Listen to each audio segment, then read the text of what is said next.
Good evening and welcome to State of Business on Now Television. I'm Chamod Fernando. Let's have a look at the headlines. Cabinet paves way for a free trade agreement with Malaysia. 15 crucial laws to be introduced in the coming weeks, Justice Minister says. Now the news in detail. The Cabinet of Ministers has approved a proposal by President Ranil Wickremesinghe to initiate negotiations for a free trade agreement with Malaysia. This development is a strategic move aimed at enhancing Sri Lanka's economic stability through deeper integration with key economies. Cabinet co-spokesman and Minister Bandula Gunawardena announced the decision at the weekly post-cabinet media briefing yesterday. The minister highlighted the government's commitment to attracting export-oriented foreign direct investments, diversifying exports and expanding market access for goods and services. Minister Gunawardena also emphasized Malaysia's importance as Sri Lanka's 34th largest export destination and a key member of ASEAN and the Regional Comprehensive Economic Partnership. In 2023, Sri Lanka's total exports to Malaysia amounted to $58.3 million, underscoring the significance of this trading relationship. The proposed FTA aims to foster closer economic ties between the two countries, facilitating easier access to each other's markets and promoting greater trade and investment flows.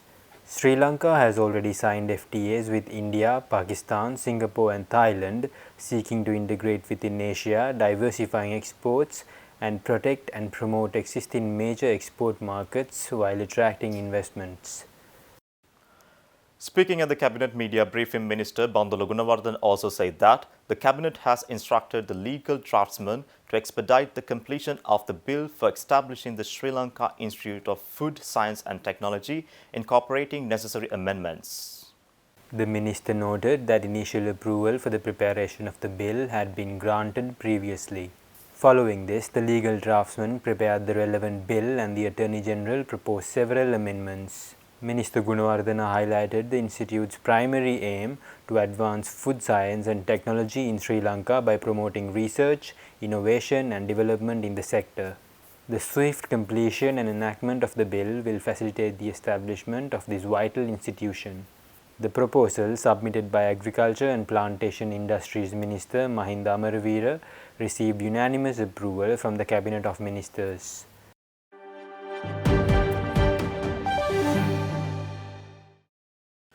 Justice, Prison Affairs and Constitutional Reforms Minister Dr. Vijayadasa Rajapaksa announced plans to enact approximately 15 crucial laws, including several amendments to the Criminal Procedure Code in the coming weeks.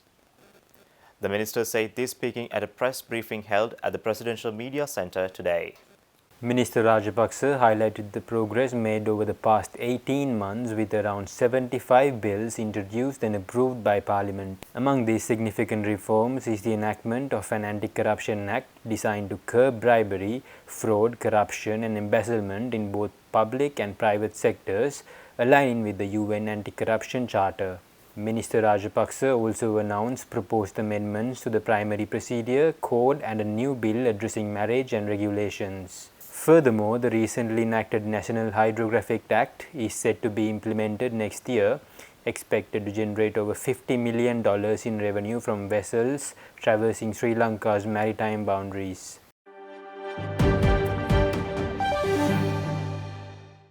Stay tuned, we will return after this commercial break.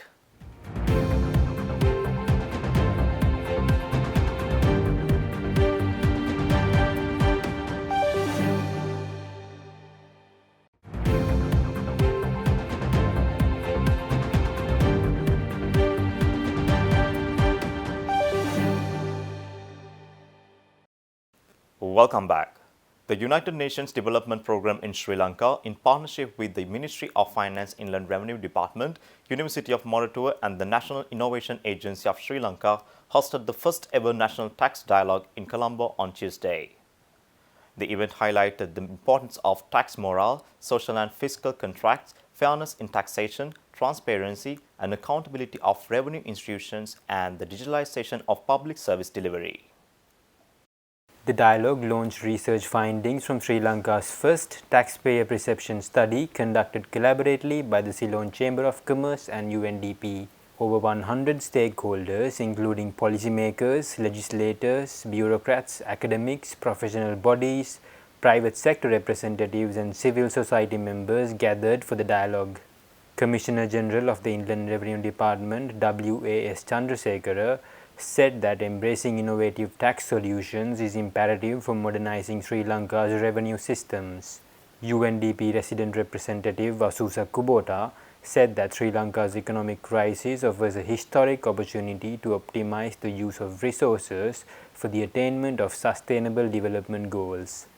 It is our hope that Sri Lanka's first ever national dialogue on tax would provide a unique platform to foster greater understanding and engagement amongst diverse groups so that tax administration and policy reforms will be agile, adaptive, anticipatory, and accountable as well. Similarly, drawing from your views and insights, we hope the platform would immediately identify quick win actions which will reinforce the ongoing reform processes. Speaking at the event, State Minister of Finance Shehan Semasinga said that the government has to take steps to address the issue of individuals avoiding taxes, which inhibits taxpayers' morale, in turn weakening tax compliance of the masses in Sri Lanka. In 2022, inflation reached 70%, wiping out a significant amount of the public's rupee-denominated wealth. This is a far worse outcome than any of the present taxes. These factors illustrate the complexity of the issue of taxpayers' perceptions. However, one element of tax perceptions that requires significant attention in the perception that there are many people who evade taxes. This perception directly inhibits taxpayers' morale and further weakens compliance. The government has taken many steps to address this through a concerted effort to improve tax administration and compliance. These measures are expected to help broaden the tax base and ensure that all those who ought to be paying tax are indeed paying tax. Following these measures, there has been a significant improvement in tax compliance. The total number of registered taxpayers increased by 130% in the year 2023, albeit from a low base. It is clear that governments must pay significant attention to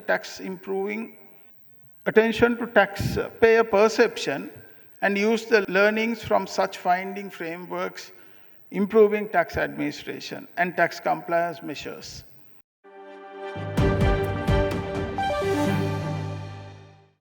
Member of Parliament M.A. Sumandiran said that the role that money plays in election in Sri Lanka is a severe hindrance to the integrity of the country's electoral system. He noted that even individuals with a criminal past has been able to be elected into the parliament purely based on their ability to throw around money and buy votes. The opposition MP said this speaking at the press conference held in Colombo yesterday. I understand electoral integrity to be what the people want being realized through the process of elections.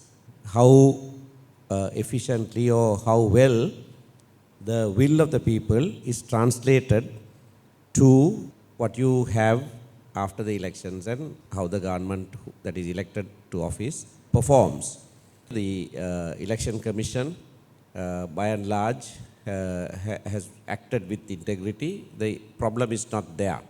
The problem is with regard to other institutions that have to enforce the law with regard to elections, and we found them to be seriously wanting in that regard, and therefore you get away literally with blue murder.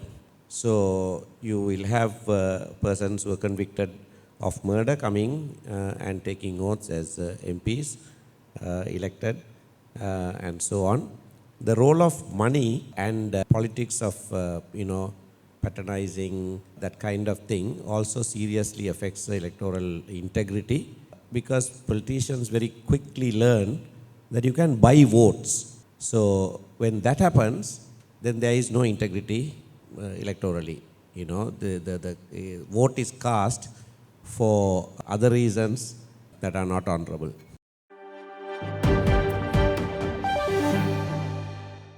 Stay tuned for the stock update.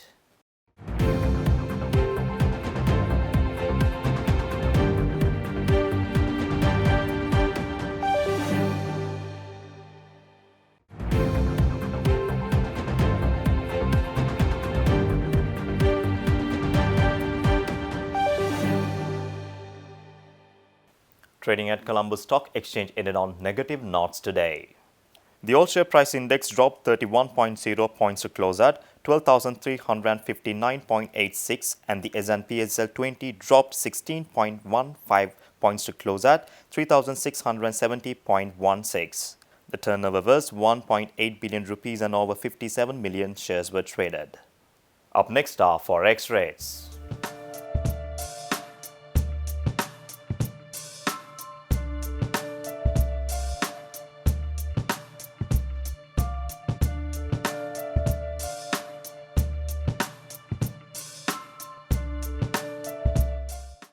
That's all our news for today. For this and more, subscribe our channel on YouTube, follow us on Facebook. Take care and good night.